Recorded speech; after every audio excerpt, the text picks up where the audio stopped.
Okay, welcome everybody. I'm going to call to order our SEAC meeting for Thursday, March 30th, 2022.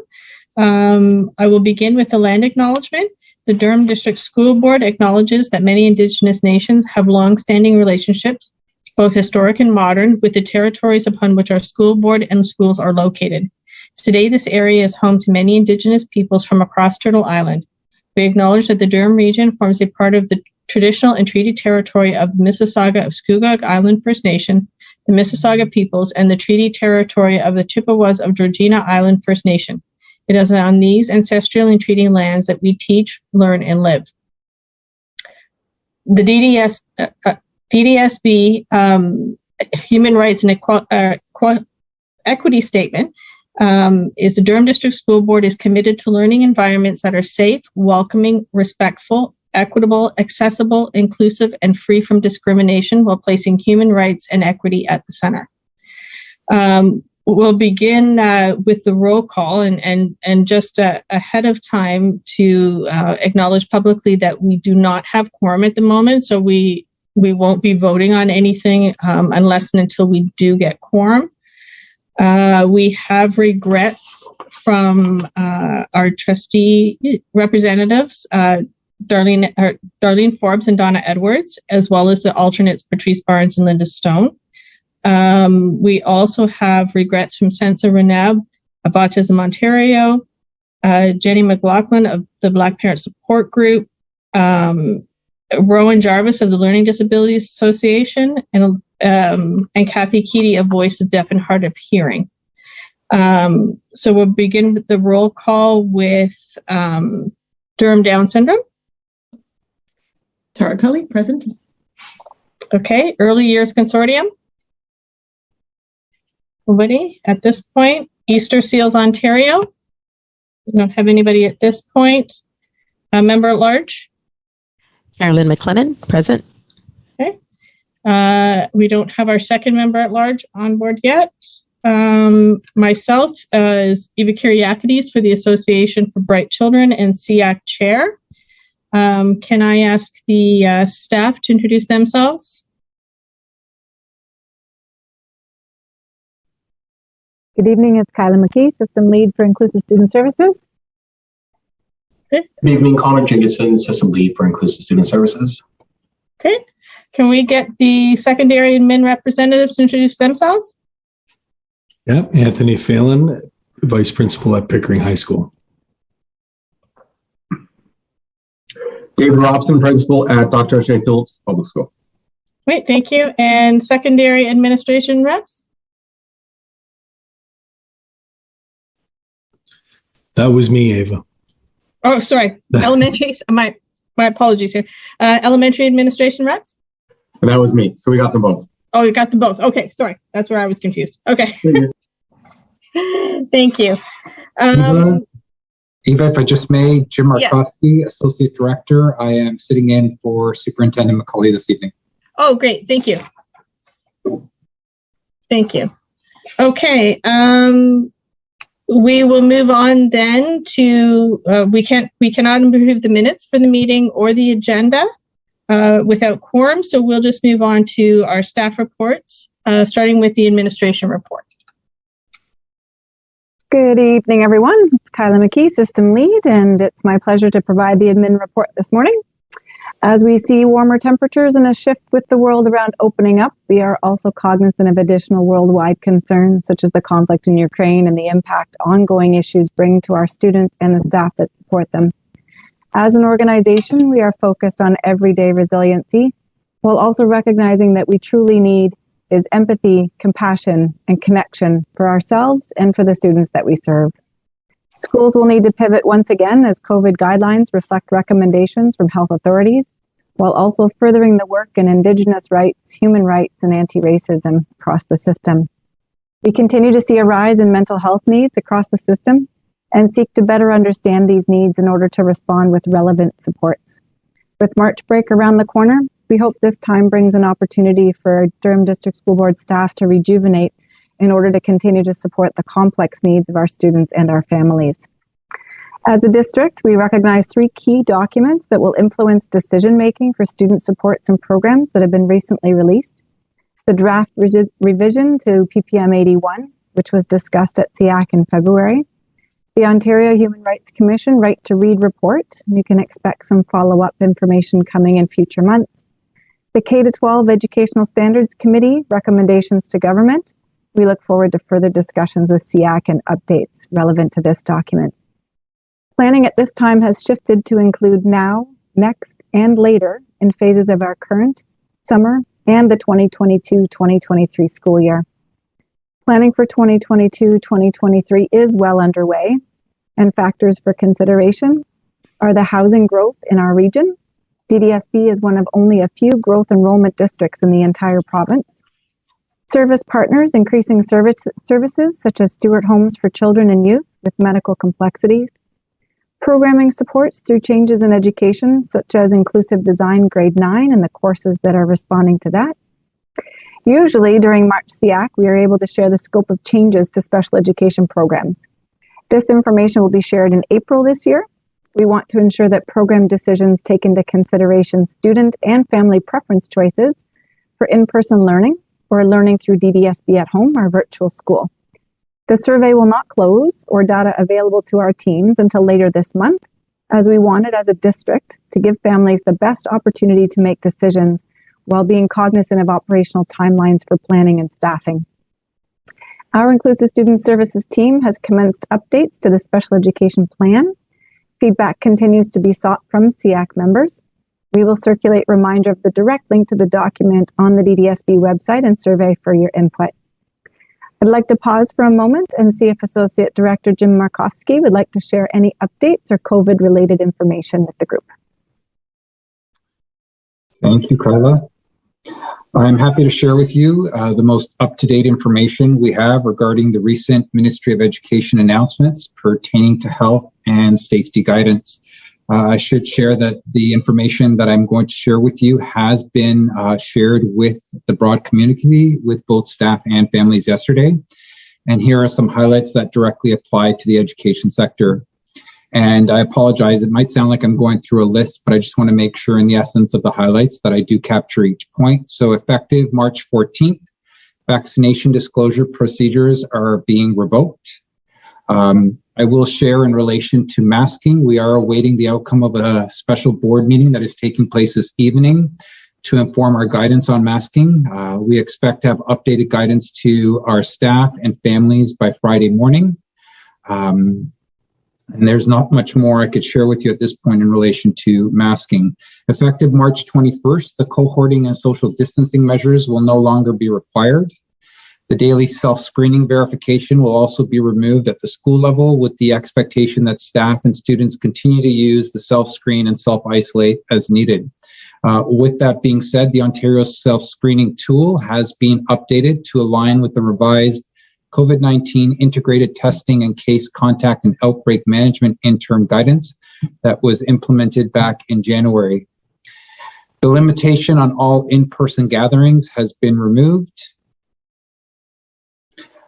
There is some information here that I will share in relation to rapid antigen tests. There have been no changes really to the ongoing access to rapid antigen tests.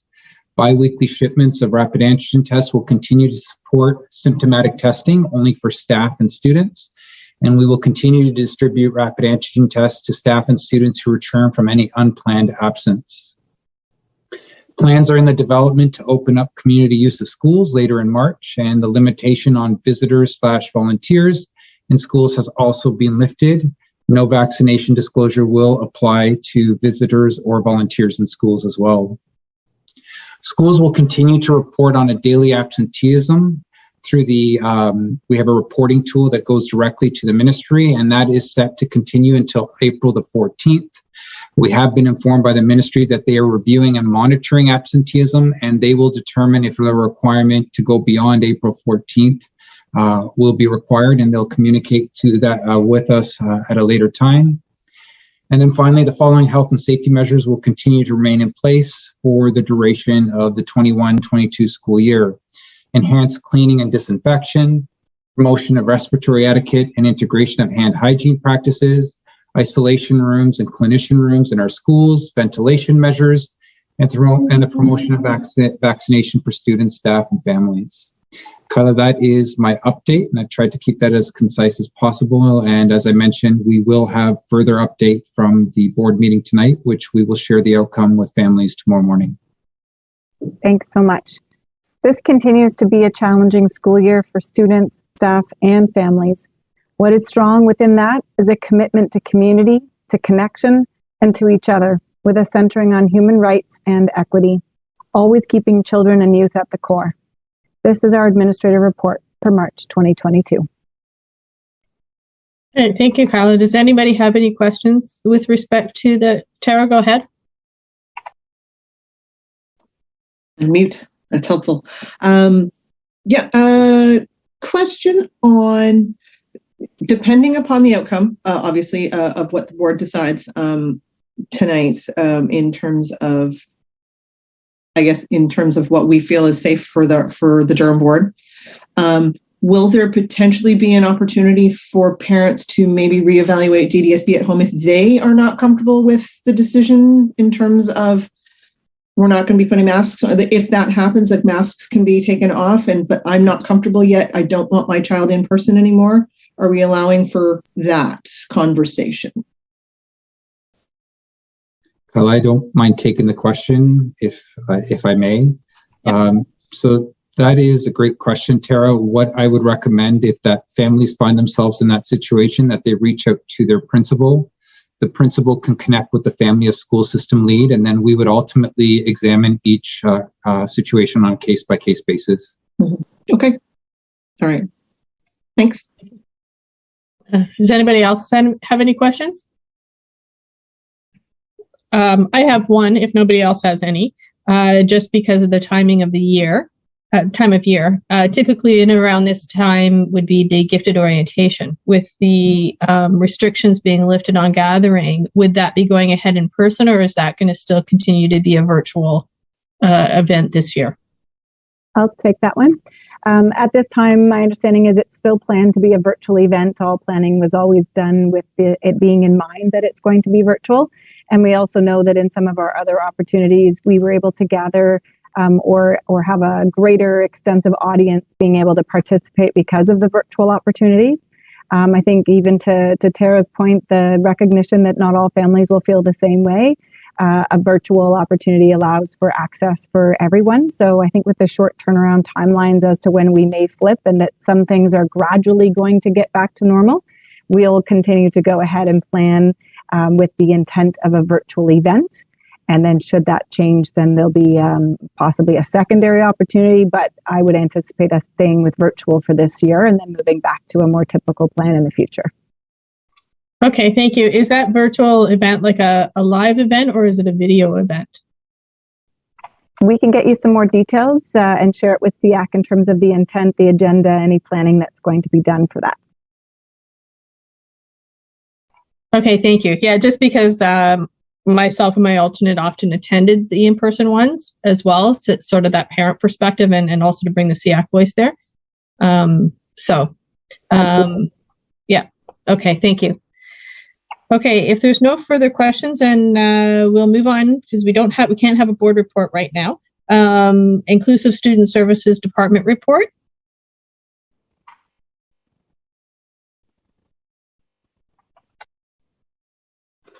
Perfect. Good evening. So it's Connor Jenkinson, one of the other system leads with Inclusive Student Services.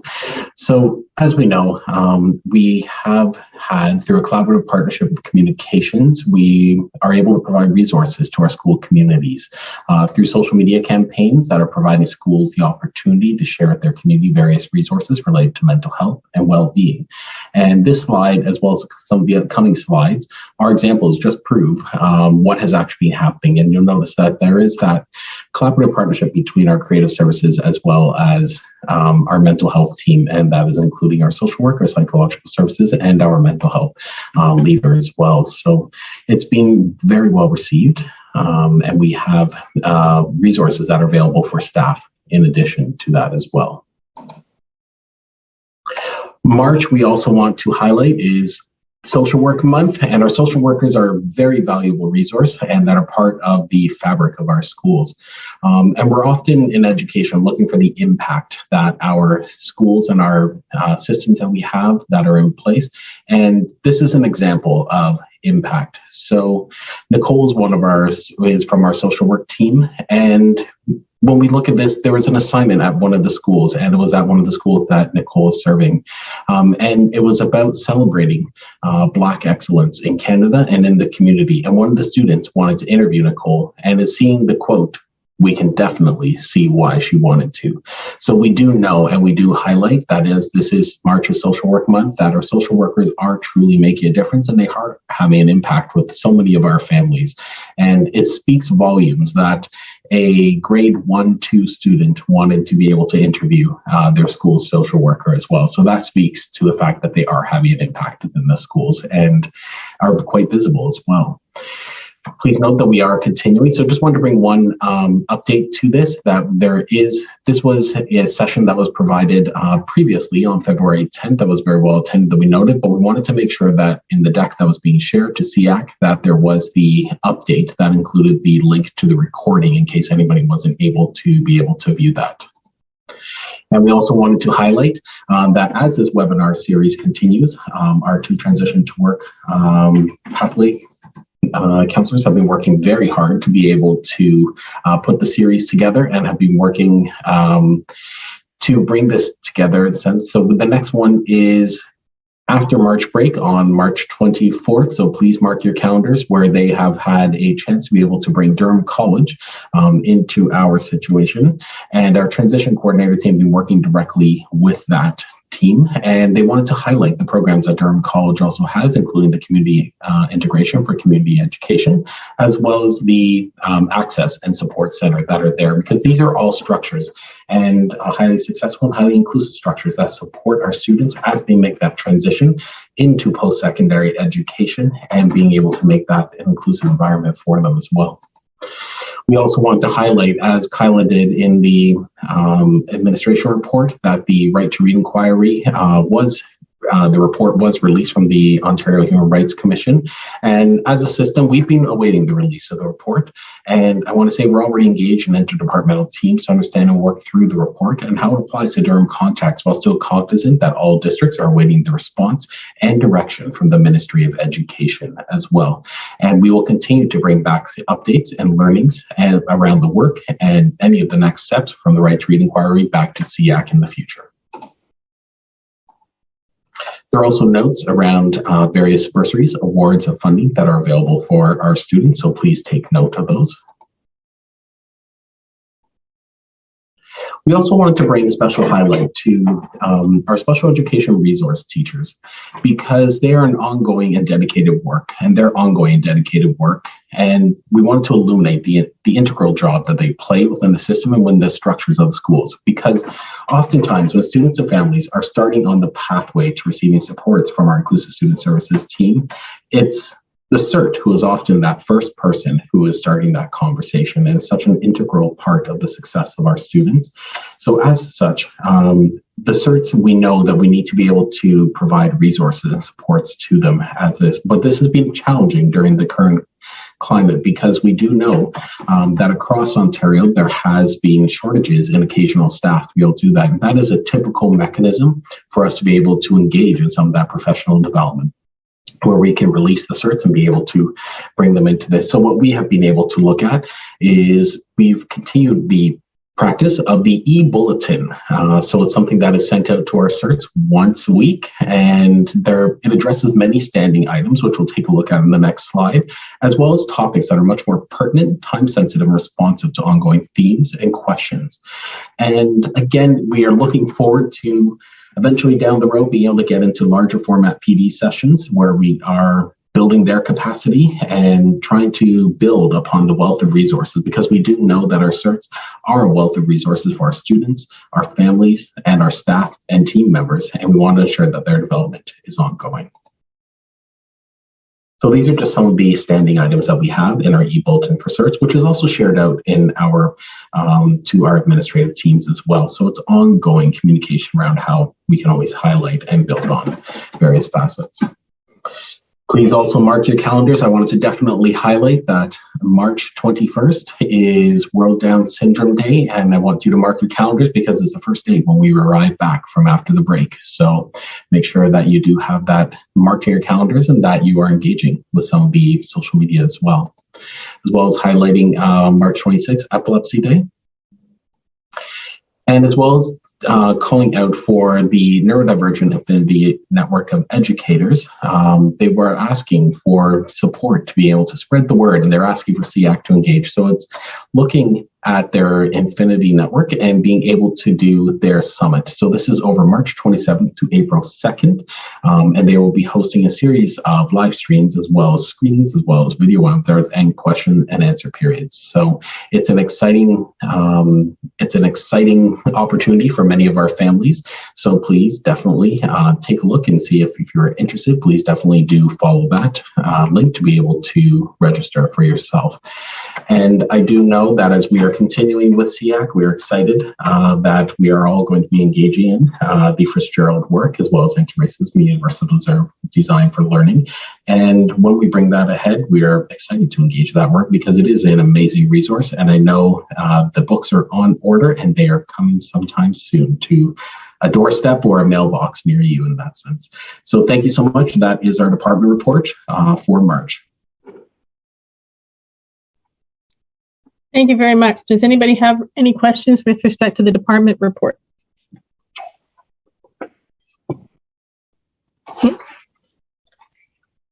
Okay, great. Then I guess we'll move on to our, might as well have our open discussion period with regards to the COVID related shifts and sort of the considerations for our families going forward, things we think the board should be looking at, things that we feel that have really impacted our kids in both positive and negative ways, I guess, really. What we need to look at, sort of going forward and what positives we can take out of it. So, Tara,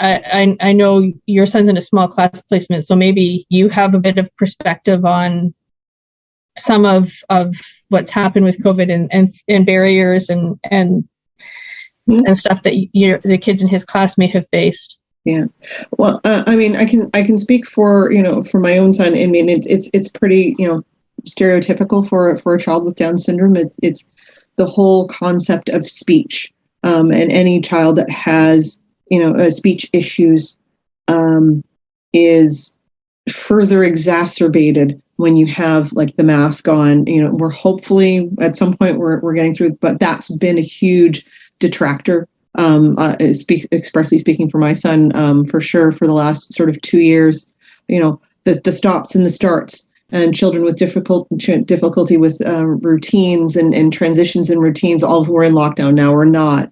I've seen quite a number of students, and especially friends that have children with autism who are very routined. And as soon as they get thrown back into lockdown, it's stress, it's anxiety, it's I don't know what to do. I can't be at home with my child. They're being self-destructive because they have no structure, but I can't be there. So it's the knock-on effect to the parents who now feel that they have to sort of, and I even had this as well, saying I can't go to my meeting because I have to be here to help support my son in the programming that's going on right now on the online.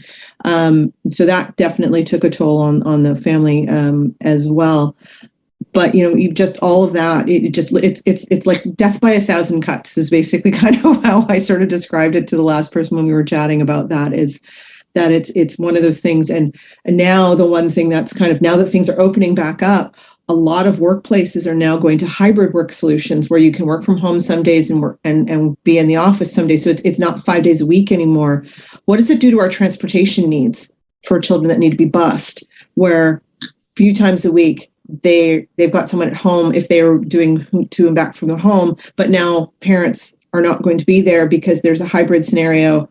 Can they bus to an alternate place on those days when they're not, like just the additional coordination of how do I get my kid to and from school in coming in through on the hybrid side? That's the piece that I had sort of pondering as I've got to start navigating what that's going to look like, when we come September next year in the next school year. So I don't know if that's something that has been considered. I know that adds more complexity and more stress to an already stressed transportation, system for us. But is that something that we've got to look at to say, what do we have as options here?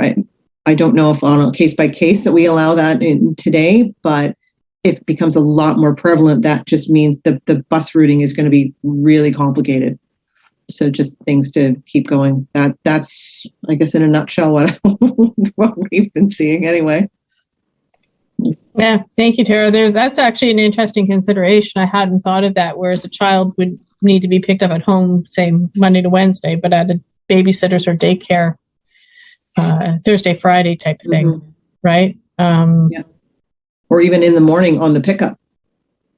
That it could be either side or both sides. Who knows? Depending upon when they've got to get to work or home from work. And yeah, is that something that we could reach out to the transportation department and just sort of throw out there just for an idea on whether that is something they already do accommodate?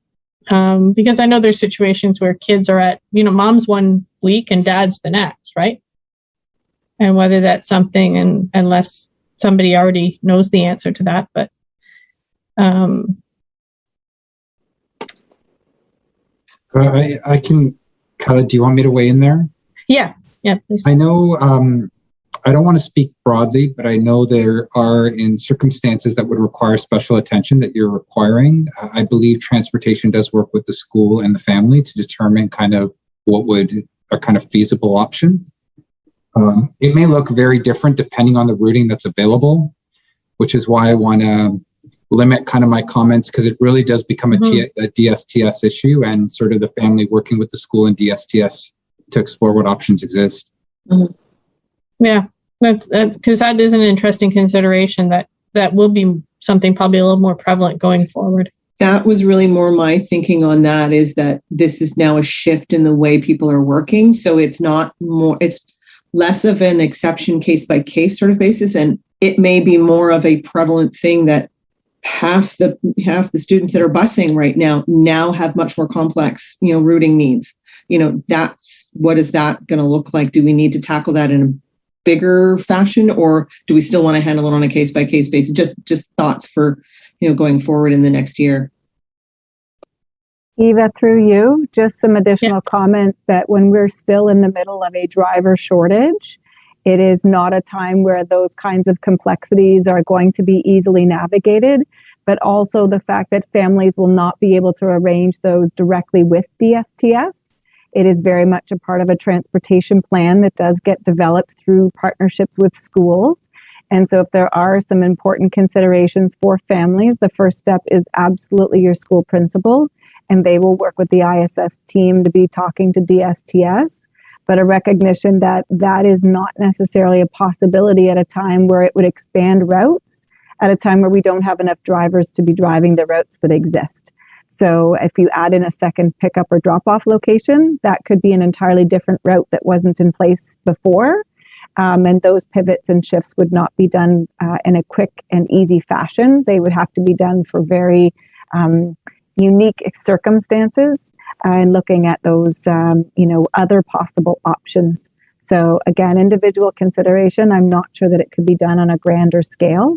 It is not, when you look at the size of the system and you look at the shortage across Ontario, it's not as though we can just add to our number of drivers on a short-term basis either. But at the same time, the goal would be that as things are coming back to normal, that shortage may also lessen with more people coming back to the workforce. So we really can't predict what that would do. I would just encourage all families to be making sure they're connecting directly with schools, not attempting to sort out individual routing with DSTS themselves. Great, thank you. I'd just like to acknowledge and welcome to the meeting Donna Mercier from the Early Years Consortium, one of our non-voting members, and Donna Edgebean, one of our members at large, have now joined us. We still don't have quorum, but we are a little bit closer. There Just for those who just joined us, we're just sort of having the discussion right now around COVID-related shifts and considerations for families going forward. As things sort of open back up, how does this affect or what does this look like for some of our special needs kids, and things that maybe we should be thinking about even from a sort of a preparation aspect for them as well. For some of the kids, right? I know from my own perspective, with my daughters, that I prep her ahead of time for things so that she knows as soon as I hear that something's changing or that something's likely to change, because she often struggles with that sort of quick shift, right? So it gives her time to process it and sort of be prepared to walk into school with the idea that people may or may not be wearing masks and that sort of thing, right? So that she's ready for that. So I'm not sure if there's other considerations that some families might need to sort of even prepare their kids for the changes that are coming up, and that the lack of cohorting and social distancing that will go back to sort of the normal routine, right?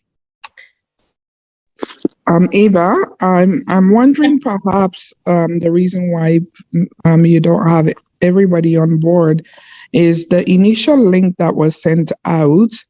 I'm wondering if that is why people, because I had a little bit of trouble getting in, and I checked my calendar again and I tried a second link, and that's how I'm able to join. So I'm wondering perhaps maybe resending the link to the team again. Oh, the reason we actually, so the link was sort of resent when all the meeting materials were sent. It's always sent in that email as well. But we did receive regrets from a number of people, and our trustee representatives are in a sort of an emergency board meeting. So hopefully will be able to join us before the end of the meeting, but currently they're tied up. So we do have a few people who might join us later, but the other ones who sort of have accounted for, sort of their sending regrets, unfortunately. So our fingers are crossed we'll make quorum by the end, but in the meantime, we can't vote on anything. We're just sort of having discussions and sort of information sharing. So is there anything else anybody sort of wanted to add to that conversation? Elizabeth, go ahead.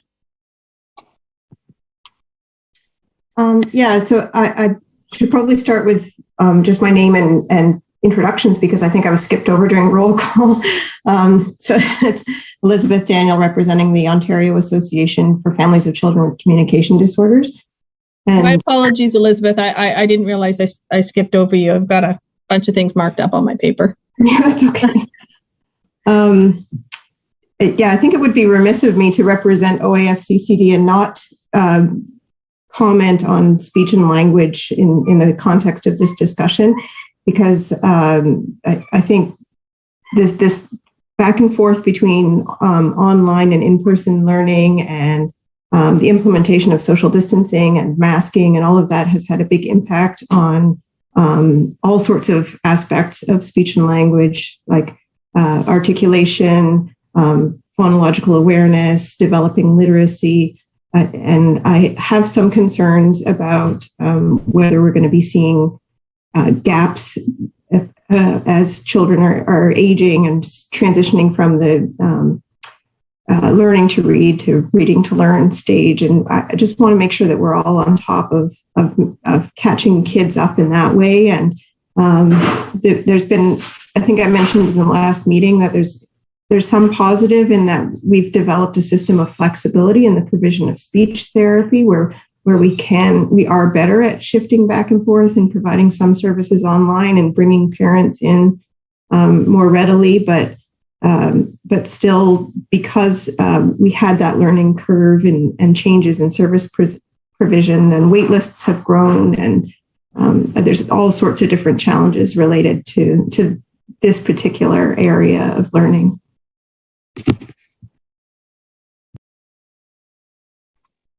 Yeah, thank you. I think that is a big concern. I think our, in the coming years, next couple of years, there's going to be a lot of, I think, we're going to see a lot of sort of the repercussions of that, especially in the little ones that we have right now that are coming in to the school system who haven't had that, even the socialization and stuff, and maybe have not started therapies they would have started. Does anybody else have anything to add sort of to the conversation? I don't know if our administrators are seeing things in the school that they might think that we need to sort of consider for our kids with special education needs going forward as we change. Because I do know there's sort of been some issues schools have been dealing with, just that socialization piece that kids have had to readjust to. So I'm not sure if our administrators have anything they want to add. Yeah, I could just add. Yeah, we do have our literacy and numeracy gap closing, but you're right. The social gap closing is probably the big piece. Even what are we? We're going to be mid-March very soon. So absolutely right. It's the socialization that we're still working on, but obviously numeracy and literacy are continuing as well. On a positive note, I think at the beginning of September into October, I know at my school we saw kids just relearning how to socialize and kind of play with each other, and there were some difficulties there. But I think kids are tremendously resilient, and it was a much shorter turnaround process than I think it might have been. And I can just only speak for my school, but kids are pretty much back to where they were before, and they just they're resilient. They bounce back, and that's with the tremendous help of the board and our staff to make sure that we have that environment for them. But I've seen a lot of growth in them over the last couple of months. Well, that's some good news. That's good news. Carolyn, I see you have your hand up.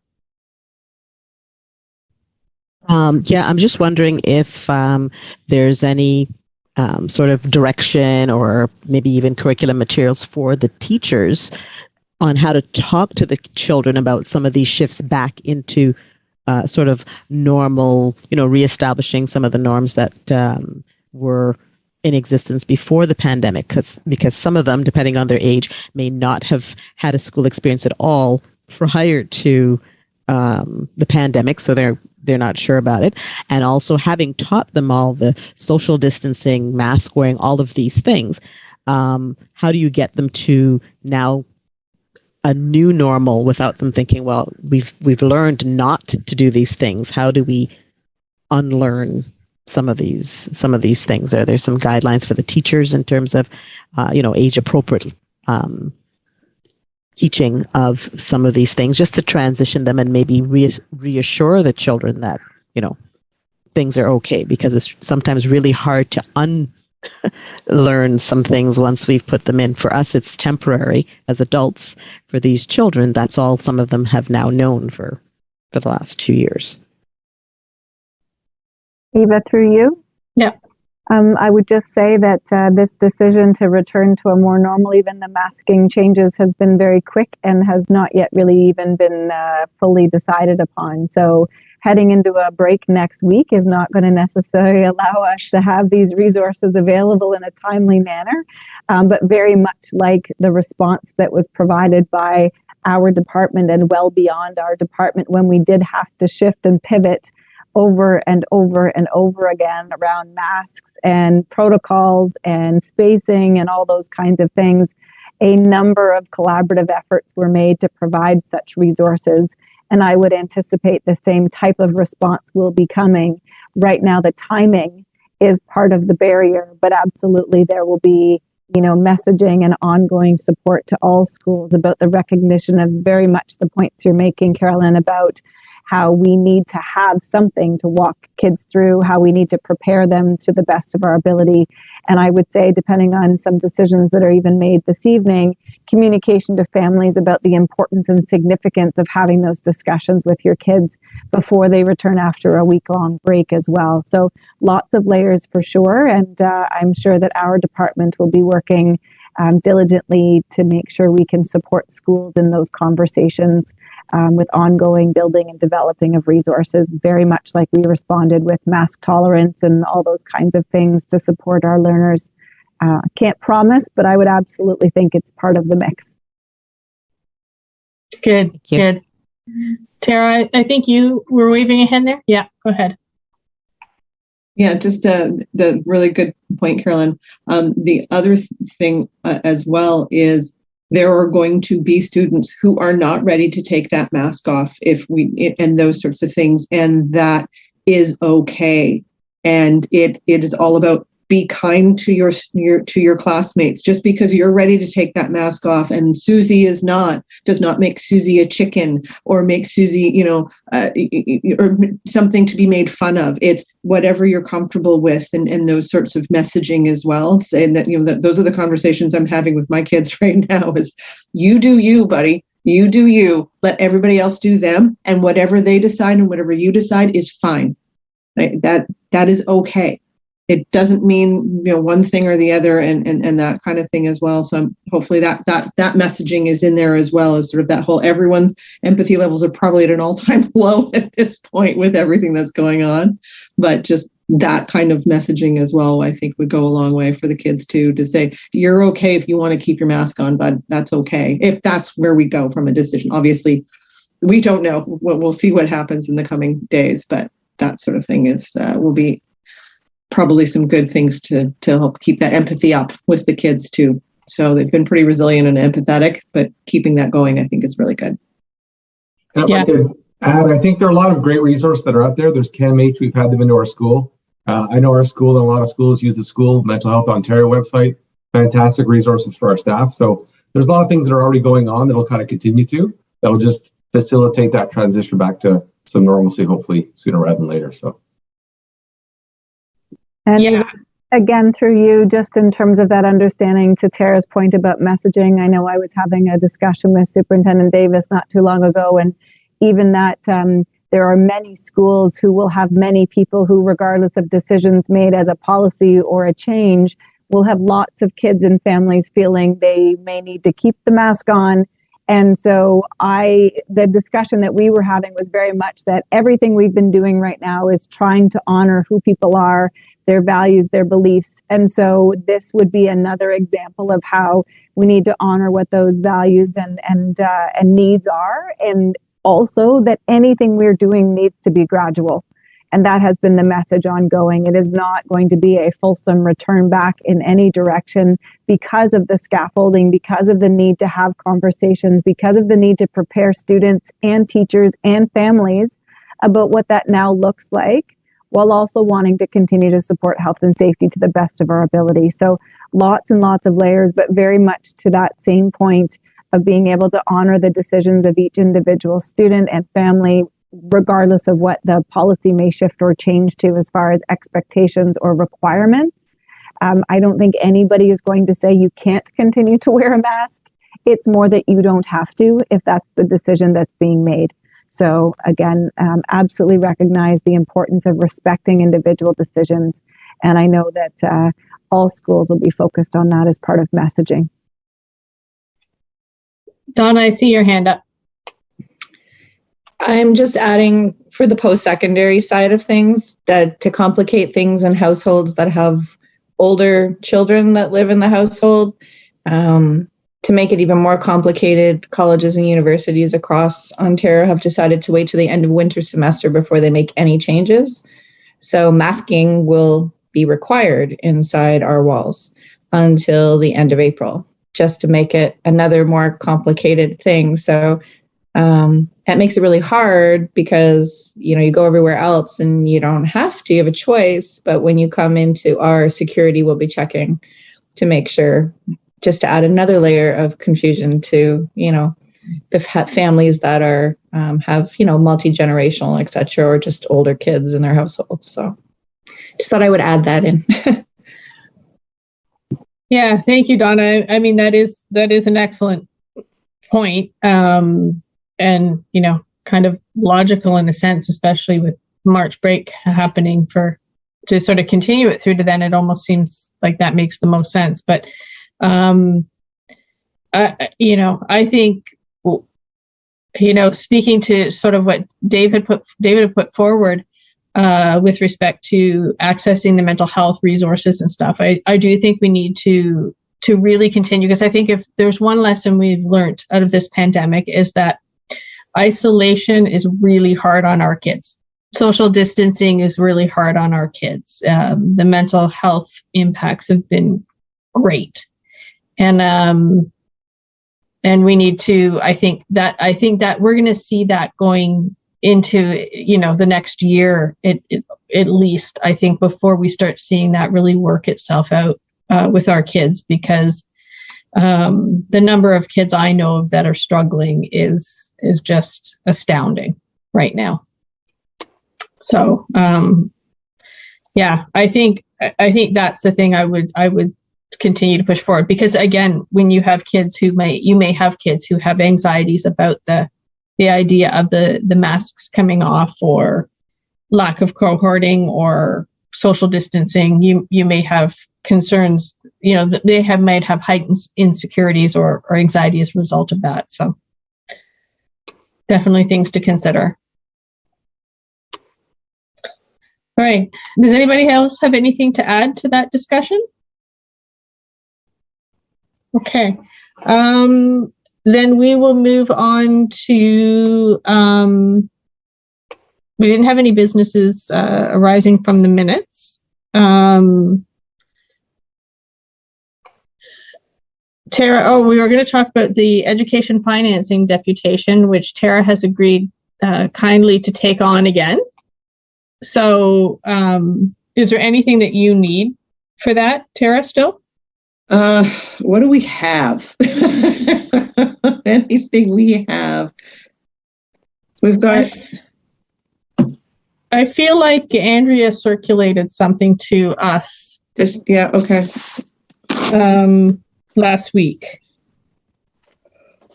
Check my... Excuse me, pardon me. Long day. I'll check notes on that. I think one of the things, because we don't really have, again, we're sort of in that situation where we're putting a deputation together before we have numbers and actual, and budget and things. One of the things I'm probably looking for from the SEAC members is, sort of highlights things that we should be paying attention to. Where do we need to be paying attention to from a budgeting perspective? I know the board generally goes above and beyond every year and allocates more funding than the standard allotment that comes through the GSNs and from the government to sort of make up some of our shortfalls, which is yay. I'm always pleased to see that they how important that they make our special education funding. But are there some other areas of concern that people are concerned about? Especially in returning to normal, whatever this new world of brave new world is going to look like. If there's anything that you would like to sort of highlight, if you wanted to, anybody could send me some notes or little bullet points that I could add into some of the slides, because those will be sort of like the things that we consider important as SEAC for that budget process as we go through it in the coming months. So that's really, if anybody's got any ideas, if they've got them now, or I can send a note out to the SEAC members just for some notes on that. Sarah, I wonder if it'd be worthwhile if you were to send the draft slide deck that you have to Lisa for circulation to SEAC and ask if anybody wants to add anything to it. That might be the best way to go, and then that can bring information in from the members who aren't here tonight on the call tonight. Yep, I can do that. Might be the best way to go. But thank you once again for taking that on. I appreciate that. No problem. Okay, so moving on into association reports. I didn't receive any association reports this month for circulation. We did receive, which I think was also circulated outside of the Inclusive Student Services report, but the Neurodiversity Infinity Educators Group. That looks to be a great summit. I know they've put on ones in the past. They put on an ADHD summit a number of years ago that I attended with Rick Green. So it didn't disappoint. So I'm assuming this one won't disappoint as well. So it's definitely something we should check out and circulate to our associations. We received correspondence from Thunder Bay with regard to the fetal alcohol syndrome, which is what our final letter that we submitted to the ministry on the definition of a disability really addresses. We also received correspondence from one of the CSC and Nuvalon board regarding the nursing shortage. And we received from the DDSB a letter to the Ministry of Education on the impacts of the lack of reporting and testing on vulnerable students, sort of with the COVID-related changes that happened previously. We have more to add on to that now. And another letter from the DSC Nuvalon board with respect to PPM 81. They mainly seem to focus a lot on the speech and language services in that one. Does anybody have any questions or comments with respect to the correspondence we received? Oh. Hi, Sensor Nab. Welcome, Sensor Nab, to the call as well. That brings us, I think, to 6. We're still, I think, one short for quorum. But I have hope that we'll be able to vote on the minutes at some point.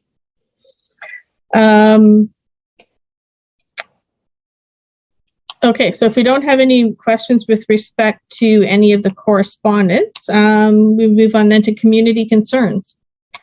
Does anybody have any community concerns to bring to the table tonight?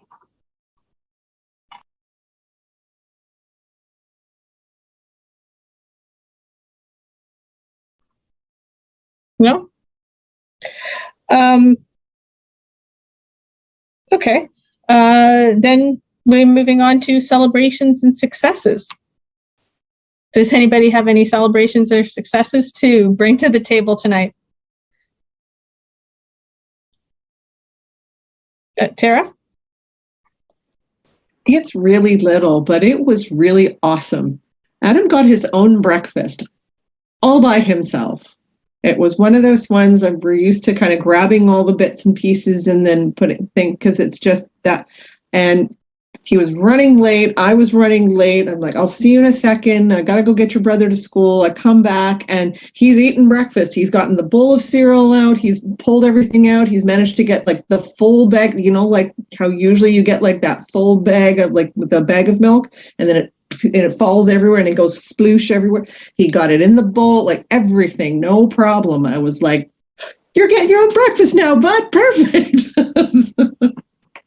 I mean, it's one of those things that it's so tiny, but it is such a significant goal and achievement for him that it was like, I went about dancing all day on that. So, you know what? Sometimes it's those small things that mean everything. I think that's fantastic. Congratulations to Adam. I mean, that's every step like that is independence, right? And the more independent kids get, that the better it is for them ultimately. Yep. I see Donna Edgebean's hand up.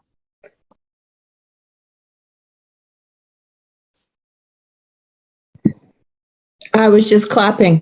Oh, that's fantastic. Thank you.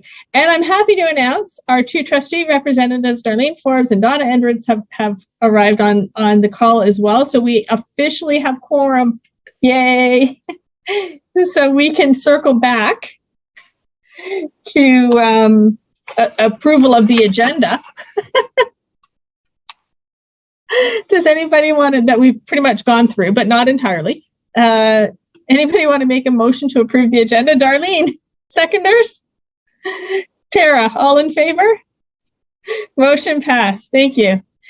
Okay, and then moving on to our minutes from our last meeting. Has everybody had a chance to review the minutes? And if so, are there any questions or concerns?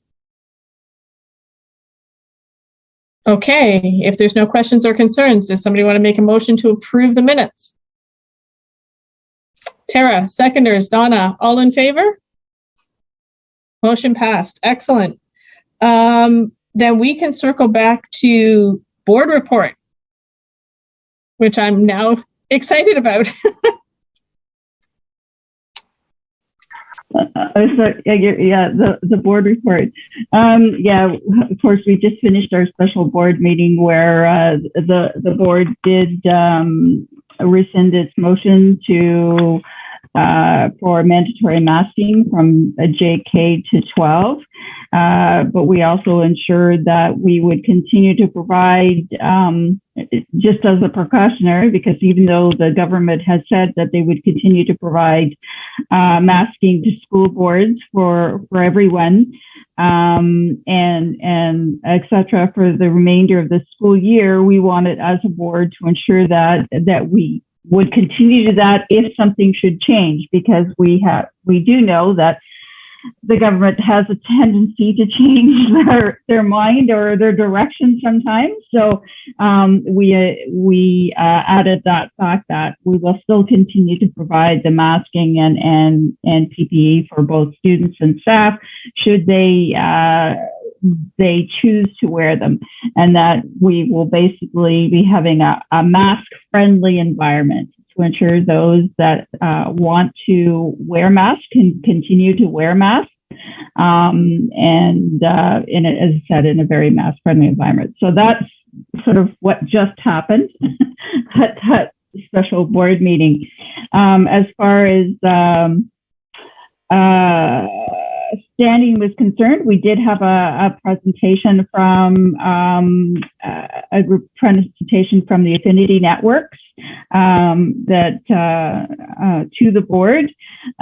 We also had our operational plan update and some presentations for basically inclusive grade 9 programming from grade 9 programming and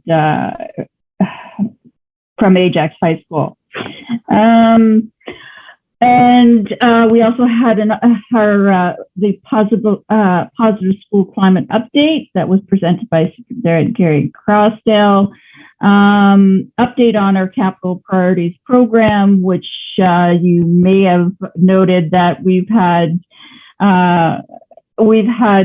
put in our capital priorities that was towards the beginning in the fall, and they were all rejected. And then the ministry had came back, surprise, just recently we were allowed to submit 2 of the previous submitted priorities, and then 3 new ones. But if we change the scope of them, they would accept one of our old ones as still new. That is a new submission. So we really did submit the same priorities, changing the scope of a few of them. As far as that's concerned.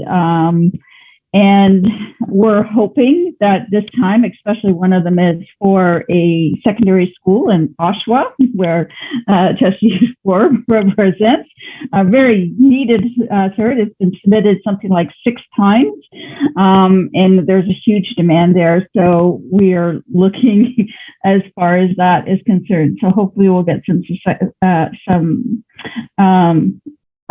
good news from that perspective before the government basically drops the writ as far as that's concerned. And then we also talked a little bit about trustee determination, because the year of the election is when the board has to look at the number of trustees following a regulation, the number of trustees, and look at distribution across. We had a preliminary discussion of that, where a motion has to be made at the board meeting in March. And I think that's sort of a summary of what happened at standing. Can I just jump in quickly, Madam Chair? Yes, absolutely. And Madam Vice Chair, just a quick note on that Oshawa school that Trustee Edwards had mentioned. We now are looking at significant bus times for students in North Oshawa, and they're going to be bused all the way down to Eastdale, and it's quite significant. So.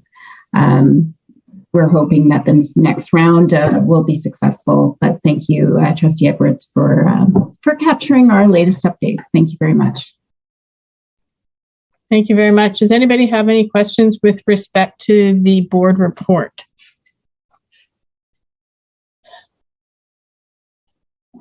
No? Okay. And we had gotten all the way on our sort of discussion and information sessions down to our celebrations and successes. We had a bit of a discussion with respect to COVID-19, impacts and considerations for families, especially with the latest pivot. So it's good to know that the focus is going to be on mask friendly, and hopefully the communication around that in the schools and with families, because I think that's an important aspect, right? Because everybody has different comfort levels. Okay. Does anybody else have any celebrations? Or Donna, go ahead. I see your. Well, I know it went out, but I can honestly say that I'm very pleased that the K-12 final report for education development standards got posted. As far as that's concerned, the secondary one, crossing our fingers, should be posted very soon. As far as that's concerned, its final report it's really pleased. So sort of the next steps, as I said, it was a lot of work. I'm talking about at least 3 years of work, so 2.5 years of work that the committee sat together. About 26 of us sat together around of basically education partners and students and associations. So it was a great experience. But we're just hoping that this government, whatever it may be, because they actually have to write the standard, that they do a better job of understanding when we talk about people with lived experience being involved in developing the actually writing the standards, that they take that into consideration, where they didn't quite do that with PPM 81 was one of the recommendations. So I'm hoping that will continue and that will move forward, because that will have a huge impact on for a positive impact for our students with special needs from that perspective. So I'm just thrilled. Yeah, that's a pretty exciting document to have go to the ministry, and hopefully that will actually result in some big change. And some standardizing across the province, because I know that that's a big issue from board to board, how things are done. So I'm proud that Durham is often a leader, but I think it's important for kids across the province. So that's some good work that was put in. It was a long time, but definitely good work. Anybody else have any celebrations and successes to put forward? No? Okay. Our next SEAC meeting is April 21st, 2022. And my understanding is that one will still be via Zoom as we are right now. And I'm sure if something changes, they'll let us, we'll circulate that around the SEAC table or, through email. But currently is my understanding is we will still be on Zoom. We just need a motion for adjournment. Tara, seconders, Elizabeth, all in favor? Great. Thank you, everybody, for coming out. Glad we made quorum.